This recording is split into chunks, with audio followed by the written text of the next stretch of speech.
Anak laki-laki itu hanya memungut ranting kering dari tanah. Dengan satu ayunan santai dia membelah batu uji pedang menjadi dua. Padahal kekerasan batu uji pedang setara dengan berlian. Banyak pendekar pedang mencoba meninggalkan bekas di atasnya tapi tak berhasil. Justru pedang mereka sendiri yang patah. Batu uji pedang itu telah disimpan di sekte selama 100 tahun. Sebelumnya, hanya ada 2 orang yang mampu meninggalkan bekas pedang di atasnya. Mereka semua adalah jenius pedang yang terkenal di wilayahnya. Alasan anak laki-laki bisa membelah batu itu, karena dia adalah seorang dewa pedang. Untuk menembus batas seni pedang, dia bereinkarnasi setiap 100 tahun sekali. Sekarang adalah reinkarnasi ketiganya. Di kehidupan ini dia terlahir sebagai anak laki-laki dari selir ketua sekte. Sejak kecil tubuhnya lemah dan sering sakit. Sampai hari ini akhirnya tak sanggup bertahan dan meninggal. Setelah roh dewa pedang masuk ke tubuhnya, barulah anak itu tersadar kembali. Namun tabib mengatakan itu hanya kesadaran sementara sebelum kematian. Satu-satunya cara untuk hidup adalah meminum obat suci milik sekte. Tapi ibunya hanyalah selir biasa di kediaman ketua sekte. Ditambah lagi anak itu tidak bisa berlatih pedang. Jadi sama sekali tidak berhak mengincar obat suci. Untungnya keesokan harinya adalah hari dimulainya ujian sekte. Siapapun yang lulus akan punya kesempatan mendapatkan obat suci. Maka sang ibu membawa anak itu dengan harapan terakhir menuju sekte. Kebetulan mereka melihat para murid sedang berlatih di depan batu uji pedang. Sang ibu berkata pada anaknya untuk tidak berkeliaran. Sementara dia pergi lebih dulu mencari ketua sekte. Setelah ibunya pergi, anak laki-laki itu mendekati batu uji pedang. Dengan santai menggunakan sebatang ranting dia membelah batu itu menjadi dua. Saat ketua sekte datang bersama orang-orang, semua langsung terkejut. Putri ketua sekte yang dikenal sebagai jenius muda terbaik, langsung menyadari keistimewaan bekas pedang itu. Ketua sekte pun langsung memerintahkan anak buahnya mencari pelaku, jika bisa merekrutnya. Menjadi penguasa dunia kultivasi hanya soal waktu. Anak laki-laki itu pun maju dan mengaku dialah yang membelah batu tersebut. Tapi semua orang malah menertawainya. Anak kecil lemah seperti dia, tingginya bahkan belum setara sebilah pedang, berani mengaku membelah batu uji pedang. Apalagi ketua sekte jelas takkan memberikan obat suci pada anak tak berguna seperti itu. Sang ibu pun segera berlutut memohon, meski kepalanya berdarah karena terus bersujud. Ketua sekte hanya memberinya kesempatan mengikuti formasi ujian sekte. Padahal bahkan seorang dewa pedang butuh 3 jurus untuk menembus formasi itu. Seorang pria di samping langsung maju. Tiba-tiba muncul penghalang di luar formasi. Patung memunculkan 2 pedang di tangannya.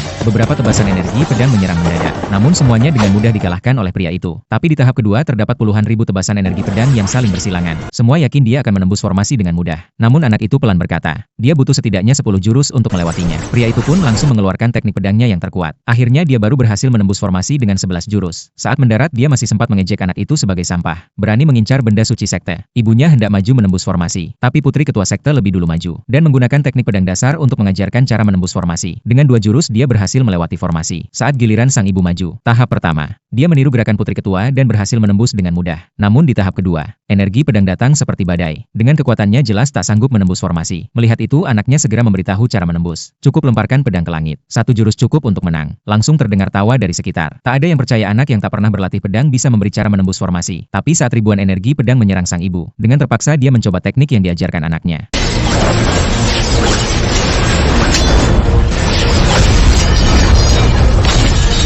Dalam sekejap, semua